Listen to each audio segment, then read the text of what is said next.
92% of people never actually achieve the goals that they set out for themselves. So many people set arbitrary, wishy-washy goals, and yet, why is it so damn hard to actually follow through with them? Why are you doing this? There's an element of misalignment that I actually accidentally fell into in the process. Once you get the goal, you realize that it wasn't actually about the goal. It was about what you learned about yourself in the process. And I know it sounds cliche, but it's a cliche because it's true. The goal setting isn't the problem. Have you ever set yourself a big goal and then you didn't reach it, right? AKA failure. OMG, now what? Who am I? What do I do with myself? What does this mean about me?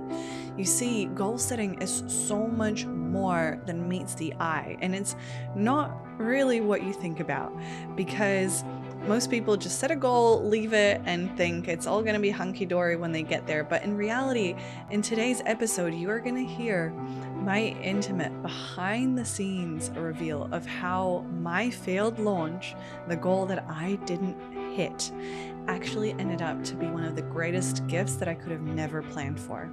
So without further ado, let's dive in.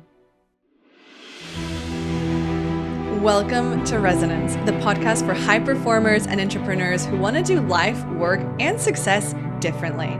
I am your host, Viktoria Levenberg, and I'm obsessed with efficiency, productivity, and planning in a way that harnesses your energy and your natural rhythms while keeping you in alignment and integrity. Because I have figured out that lasting success is not about the hustle. It is about being in resonance. Let's begin. Hey, awkward moment. So I should have known better, but I just realized after recording this episode for like the last half hour that I did not hit record on my camera. And so that's a little bit awkward. And I am the efficiency, organization, productivity queen, and I'm embracing failure and imperfection in real time. So what we're going to do is I actually have a backup camera just in case something like this happens going. So what that means is that for those of you watching the clips or on YouTube, you'll see a slightly different angle, and that's the reason behind that. So this is so uncomfortable for me, but hey, here's me leading by example, embracing the imperfection. It is what it is. C'est la vie. Here we go.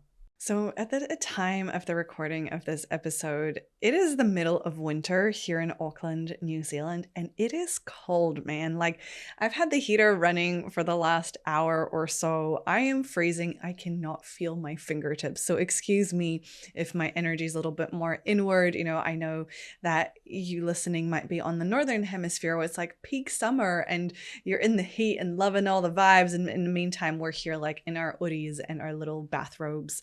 I'm just trying to stay warm. And the interesting piece is at the time of this recording, it is July. So obviously you're going to listen to this a few weeks later, but I just want to give you like a little behind the scenes of what's happening anyway. You know, the truth is like, I am on the precipice of another, I don't want to call it a pivot because it's not quite a pivot, but it does feel like a really big, significant transition for me and my business and sort of how we approach things and what we do here. And that is so damn scary. Like, I've been in total lost, overwhelm, overthinking mode, which is something that I see a lot of my clients struggle with as well. And it's just always such an interesting experience to witness. So don't worry, I will definitely share kind of the behind the scenes of this with you very, very soon. But what you're actually going to walk away with today is the answer to why 92% of people never actually achieve the goals that they set out for themselves. Because like, why is it that so many ambitious, high achieving women, men, conscious humans set goals? Maybe they're even smart goals, right? Like, oh, I made this achievable and measurable and specific, blah, blah, blah. And yet they set these goals and they rarely follow through with consistency and then stay frozen when things don't work out the way that they expected.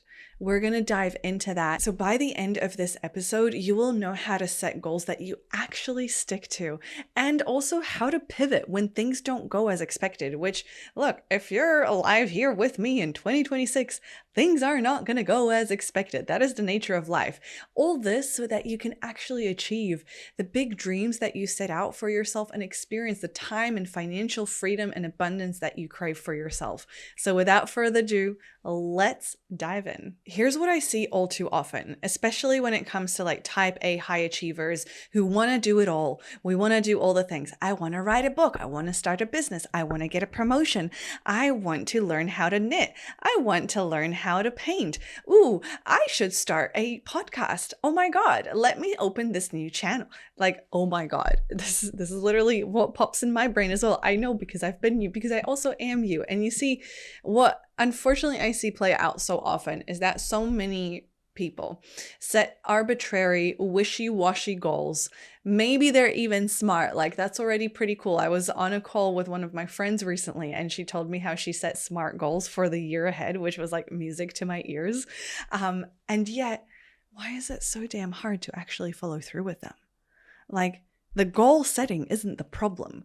Clearly, there's more here, and that's because people are missing the blueprint of how to actually transform the goal into reality. You see, most people just set the goal and just leave it there. And it's like, I'm just gonna manifest harder. And don't get me wrong, like, I think manifestation's great, and I've actually got an incredible episode coming for you next week on that exact subject. And yet, there's so much more to the story. So I'm gonna unpack for you the 8 steps that I personally implement in my planning and with my clients whenever we set any goal so that you can make success inevitable. The first step is why. You got to get clear on your why. And I'm going to give you like the super high level overview first, and then we're going to dive into them a little bit deeper. So step 1 is why. Step 2 is to begin with the end in mind, right? Because otherwise, like, what are you doing if you don't even know where you're going? Step 3 is to write it down, say it out loud to someone, just commit, do something that's actually going to be like a publicly visible commitment. More on that in just a moment. Step 4 is to build a plan or your map of doable steps, which is like nested into these little sub projects. Again, more on that in just a moment. And then step 5 is to have a clear timeline. You got to put it on the calendar. It's got to be something that you stick to, you can commit to. It factors in everything else that's going on in your life as well. So more on that in just a moment. And then step 6, the hardest step, is to actually do it. Step 7, which is the piece that most people don't do, is to debrief it, to review what you've done so that you can get to step 8, which is to adjust and repeat and move forward from this newfound perspective, the learnings that you've accumulated in the pursuit of this goal. So obviously a lot to take in. I've given you the high level overview, and now we're going to dive into every single one of these steps in a little bit more depth. And to make this like super intimate and a bit behind the scenes, like, it's quite vulnerable for me to share this as well, because, you know, I'm an achiever, a perfectionist who loves to do everything right. And so like airing my dirty laundry with you feels really weird. Obviously it's weird. Who would want to air your dirty laundry? Anyway, what we're going to do is we're going to use my most recent launch that I just did in June as an example. And I'm going to give you like some of the really scary behind the scenes parts of it, just to really help you visualize the end-to-end process and what I'm talking about here. So as I mentioned, whenever you set out to achieve any goal, you want to do something. First of all, you've got to begin with the why. And so why are you doing this? Like, what do you want to achieve? Like, why? So many people put random goals on their schedule or on their to-do list or on their resolution list or whatever, and they don't even, there's no reason for it. It's just because they wanted to have something on the list, because an empty list is like, oh my God, it's dangerous. So with this specific launch that I'm sharing with you here around, that I did in June, which was basically, it was 14 webinars, and the intention was to invite the 20 early access members into my signature group coaching program, Efficiency Made Easy, while I'm still kind of like in the early stages of building and developing it out. So the big why behind this goal is, well, I'm here to build a business. Like, if you think I'm just here recording these podcast episodes every week, which by the way, like, is a lot of work. It's a lot of effort. It's a lot of love and labor that goes into the whole end-to-end process that makes this possible. I ain't doing this just for fun. Like, yeah, it is fun. Absolutely. Otherwise, I wouldn't be doing it. And I'm here to build a business, like I have my own financial and time freedom goals. And that is the big why. Like, yes, I want to help ambitious, high achieving women, leaders, entrepreneurs finally get their time back and achieve that time freedom as well. And I want it for myself. So, if I haven't said that out loud yet, that is my little selfish big why. And then the small why behind this is like, a lot of people were like, why the 14 webinars? How did you come up with this number? What's so magic? So I just wanted to get my reps in. Like, for those of you who are not in the online digital business space, or you tell me, are you afraid of public speaking? Like, if I put you in front of a couple hundred people to give a presentation right now where you literally lay down the foundation of your life's work and then give an invitation to go deeper with you, would that be comfortable? Like, probably not, right? It's like quite outside of my comfort zone. And so I just wanted to get my reps in because I knew that the more I did it, the easier it would get. And that definitely is what happened. And the other piece as well was to gather data, to learn more about you, to see where, like, what even delivering a masterclass in this way does, how people respond to my content, how people respond to my offer, how I feel as I go through the process. So the why was crystal clear. It was obviously I'm building a business at a big picture. So that comes with its own time and financial freedom goals. And then for this specific launch, it was get my reps in, get data, and of course, Step 2 is to begin with the end in mind. So I had a really clear outcome, which was 20 early access members into Efficiency Made Easy, with these 14 webinars as the vehicle to get them there. Now, that was my guiding post. It was my not traffic light. What's the light post, in the sea that's like sort of always helping those out at sea remember where land is? That's what I stayed anchored into, is to help 20 souls who are struggling with overwhelm, productivity. They're so lost because there's so much to do and they don't have enough time, enough hours in the day to get through what they need to get done. And they just want their life back. They want to be more present with their families. They want to be a better spouse, partner, friend, parent, child. They want to enjoy their life, have their hobbies, have a healthy body. That is the end in mind. Like, that's actually the bigger why. Like, yeah, of course, the business is great and it's so cool to have time and financial freedom, but I'm not just doing this for selfish reasons. I'm doing this because I genuinely care, because I've seen the transformation that's possible for me. I've seen the transformation that's possible for my clients. And so, it's selfish not to share this. And so having that clarity on the why and the end in mind, which was your step 1 and step 2, made the hardest of days, the most challenging of goals, so much easier to move through. Which brings me to step 3, which was write it down, say it to someone, commit, right? So there's a study I saw recently where I think it's roughly like writing down a goal increases your chances of achieving it by like 40 or 46%. It's one of these two numbers. And then when you actually voice something out loud to a community, to a person, to someone who you respect, whose opinion you value, it's like a next level of commitment. So with this specific launch and these 14 webinars, what I did is I voiced this out loud to a group of 300 entrepreneurs, including my business coach, whom I respect and value really deeply. And I know I was going to see them after this launch. And I'm going to tell you something. There was definitely a big part of me on the days where it got hard and where I felt like throwing in the towel, that was like, nah, mate, you committed. Like, you don't want to be showing up there and have nothing to show for it and say that you gave up. So yeah, that is like the secret sauce to success, is writing it down, saying it to someone, just committing to yourself as well. Not just someone else, but commitment to yourself. So many of you who I've been speaking to recently have been telling me about how you struggle with consistency and commitment. And that is like an element of disappointing yourself, because it feels pretty crappy when you're like super motivated, like, yeah, I'm going to do this, I'm going to achieve this big goal. And then like 3 days later, you let it go. And it's one of those things that just goes into the graveyard of unfulfilled potential. Of course, it feels like crap. So this is actually like one of the biggest secrets, like consistency, commitment, is when you can get that dialed in your life, man, anything is possible. So that's why I am spending so much time on this step 3, just whatever you need to do to get to commit. Then we get into my bread and butter, which is step 4. That is building the plan, your map of doable steps. So depending on what kind of processor you are, like some people are much more visual, you might like to map. And one of my clients who you may have heard from, she was actually on the podcast recently. Her name's Jillian.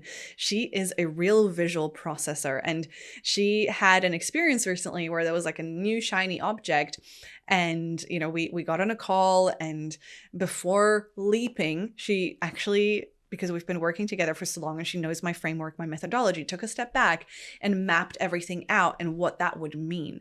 And so when you map before you leap, you can make much more conscious choices. And that's how your goals become much more likely to succeed. That's exactly what she did.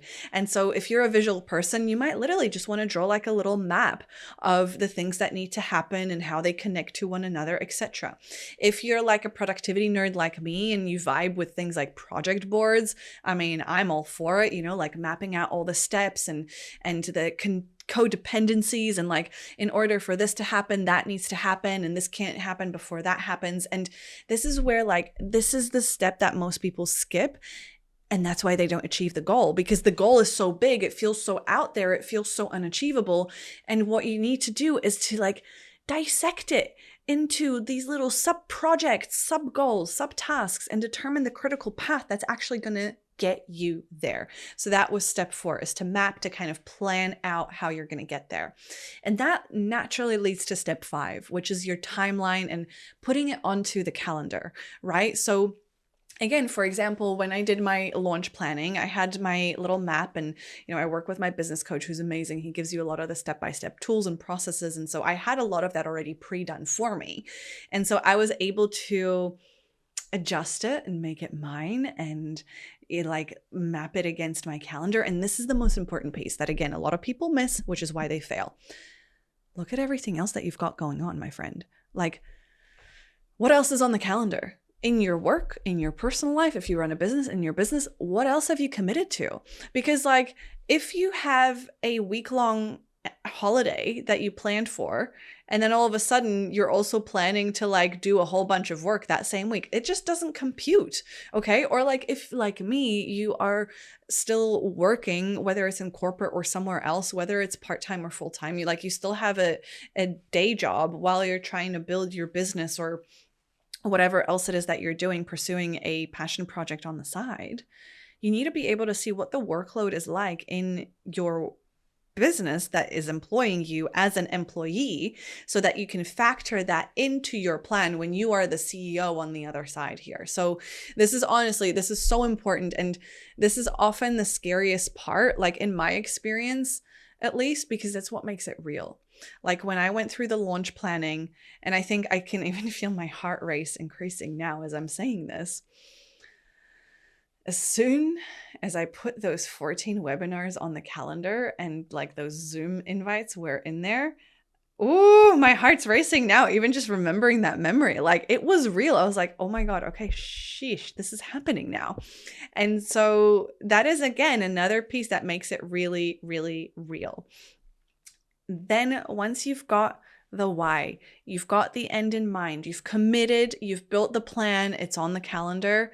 Step 6 is the hardest part, is to do the damn thing. You got to do the doing, okay? Like, and this is where the quality of steps 1 through 5 determines how easy or how hard step 6 is going to be. Because a lot of the reason people fail at their goals is because their planning is completely unrealistic. They don't know what they don't know. They don't allow any buffer. They don't integrate the cycles of success into it. They totally forget that they need to sleep, eat, and like actually have a family that they want to spend time with. And then they feel like a failure because they didn't achieve these unachievable things in the first place. Okay. So like, this is one of the processes where I'm like, you've got to really do this step by step, and the quality at which you do the previous steps is going to determine the quality of step 6, which is doing it. And if your plan is designed impeccably and pristinely, then doing it actually becomes quite fun and easy. But don't get me wrong, like, especially if the goal is something that's outside of your comfort zone, it's going to stretch you. It is something that is having you face some unprocessed emotions or demons or past memories or whatever else it is. Like for me, 14 webinars, my friends. 14 masterclasses, basically. That's how I was positioning it, right? Because webinars, it just feels a bit boring. I'm like, this is a masterclass. I want to engage people. So out of my 14 masterclasses, I think there was 3 where no one showed up. So I literally still stood there for an hour or an hour and a half delivering a masterclass to an empty room, a blank screen. Do you think that was comfortable? Do you think that was fun? Do you think I didn't have all my blah, blah, ego nonsense come up about like throwing a party and no one showing up and not being good enough and blah, blah, blah, blah, blah? Yeah, I did. And I did it anyway. And I still showed up for the next one because I was so anchored into my why, which is to help people just like you who are struggling. I was like, there's someone out there who needs to hear this. Again, the quality of the earlier steps really made step 6 so much easier to do. And yeah, were there days where I didn't feel like it and I felt like throwing in the towel? Absolutely. Like I had a couple of my mentee bees during that month, 100%. And so there's an element of that plan and the commitment and the follow through and the design that you've done in the preparation stages that helps you follow through with the plan, even on the days where you don't feel like it. And so step 6 is the doing. And like, again, you know, I saw some other statistics around how like the majority of people give up on their goals like within a few days of setting them. So they never actually even do the doing. Like that's where if you do the thing that you said you were gonna do, your chances of success drastically increase. Like that's as easy as it is. I know it sounds so like, I don't know, it's like, yeah, no-ish Sherlock, but like just because it's simple to say doesn't mean that it's easy to do. Okay. Like, so I'm not diminishing that. I'm not kind of throwing any caca on that. I just wanted to say that, like, if you can actually get to step 6, the doing, then man, like you're already 90% of the way there. And notice how doing is step 6. It's not step 2. It's not step 1. You don't just go set the goal, do it. No. You had everything else in the lead up. And it doesn't end with the doing either, because here's the thing, like a lot of successful entrepreneurs, corporate leaders, and anyone who's really achieved anything meaningful in their life will tell you is like, once you get the goal, you realize that it wasn't actually about the goal. It was about what you learned about yourself in the process. And I know it sounds cliche, but it's a cliche because it's true. It really is about the journey, which is why step 7, which is debrief it, is such an important part of the process. So you've got to take a moment, and a lot of people don't like doing this because it's uncomfortable and it's forcing you to like look straight at something that, you know, maybe be a little bit confronting. And also, like, we live in a culture that glorifies just the hustle, the doing, and doesn't glorify the debriefing and learning from what we did so we can make sure we don't repeat our past mistakes and move forward with alignment, right? So when you actually debrief what you did and take a moment to look at, okay, what worked, what didn't, what did I learn from this? What result did I get? Why? Can I really just pause? And like, here's my example, right? So again, with this launch, did the 14 webinars. There was a week after my launch where my main focus was on the debrief, and the discomfort that I had when I was running some of the numbers and I was doing some of those things, like I could really feel my nervous system get dysregulated because I knew it was going to show me some things I maybe didn't want to see yet. And yet those exact things were actually those hidden gifts hidden in plain sight, so to speak, that played such a huge role in my next steps. And so I'm going to be pretty honest with you. I mean, like, if you've been following me along on socials, if you're subscribed to my newsletter, you already know this. 14 masterclasses, 0 sales. Yeah, you heard it here first, people. I had 3 masterclasses where no one showed up. I had a handful where it was just one person. I had some where like the person who was on the masterclass was so disengaged they wouldn't even put anything in the chat. So it still kind of felt like talking to a room of nothing. So all of that gave me data. It gave me insights, the conversations that I was able to have with those of you who were engaged, who were present, who were active. Oh my God, they were amazing. I've made so many incredible connections and got to know so much more about what life is like really for you as someone who's busy and juggling work, life, business, all the things. And so through that debrief, what came through really clearly, and I know this for a fact, like I know that the reason that I wasn't able to magnetize these 20 souls into Efficiency Made Easy is on multiple ways. And my biggest takeaways from this are there's an element of misalignment that I actually accidentally fell into in the process because I wasn't supported enough. I was doing too much of the doing myself. And so it emerged that I actually need to put more of my time, effort, and energy on my team. I'm incredible at SOPs and systems and all these things, but because these are also such a strength of mine, it is so natural for me to just go in and do everything myself. There's also an element of being a control freak, but anyway. And so that emerged as a really big lesson. It's like, okay, I actually need to let go of some of the stuff that I shouldn't be doing so that I can focus my time and energy on the things that I get to do, like improve my messaging, improve how I deliver it, create more engaging content, create better transformations, connect with more people. And so those were my 2 big takeaways. And then once you do the debrief, you get to step 8, which is adjusting and repeating. So for example, let's say like you set the goal, you did all the things and you still didn't achieve the goal. Like that was my example, right? Like 20 members, 0 members. Did I feel like a failure and like I hit rock bottom? Maybe for a day or 2.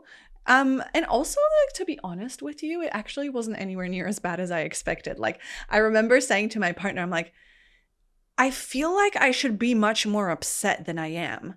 And I don't know if that's like a testament to my resilience or the clarity of the process that I went through and how I have the ability to know that there's so much more beyond just like little me in the world that determines whether people join my program or not. And here's the kicker, like this is the hidden gift I didn't even see coming, which is so wild. So I've obviously taken the learnings on board. I plan again. That is step 8. That's you adjust and repeat. So you take what worked and you make sure you repeat it. What didn't work, you adjust and learn from it. Like the team, the messaging pieces, I've got some really specific work streams and things I'm doing in the background to make sure that I learn from these mistakes. And sometimes this moment also leaves some room for magic, because here's what happened. I was able to share my win and my story with my coaching community, and I had the gift of, I think I haven't even realized like how transformative this is. And it's going to take me a little while for it to process. Like this is still very hot off the presses, like not even a week since it happened. So, which is why I'm not ready to share the details of it with you yet. But I think this conversation was one of the most transformative moments in my work, life, and business, because all of a sudden I received guidance, wisdom, and insights that, are completely flipping my entire plan and view of the world and my business and what I'm doing here upside down. And at the same time, as I'm sitting with it, and I'm processing the information and I'm letting it percolate and I'm being in that fertile void, like sitting in that uncomfortable unknown space where I don't have the answers to everything. The more I let it percolate, the more I realize, oh my God, obviously this is what I need to do. I don't know how yet, but guess what? Good thing I've got my little goal setting process to walk me through it. So like literally in real time, as I'm sharing this episode with you, I will be doing exactly what I'm sharing with you here once again to plan for success. And this is where you get to redefine success, because I still consider this launch a success. I do not consider it failure, because I got to get my reps in. I got to gather so much data. And most importantly, I got to connect with incredible people who are now part of my community, who are shaping what it is becoming next. And so whether it's 20 or whether it's 0, when you actually go back to step Y, Step Y. Yeah, step 1, which was the why. I'm still in pristine alignment with the why.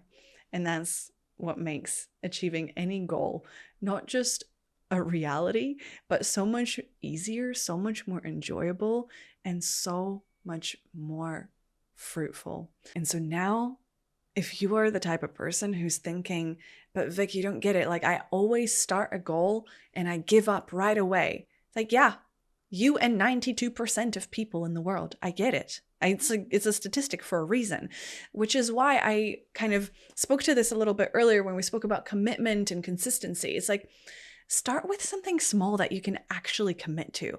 Start with something small that will help you build the consistency and self-trust in yourself, because it is, I'm going to say, it is hard AF to be consistent with something that is like super outside of your comfort zone and when you're not used to being consistent.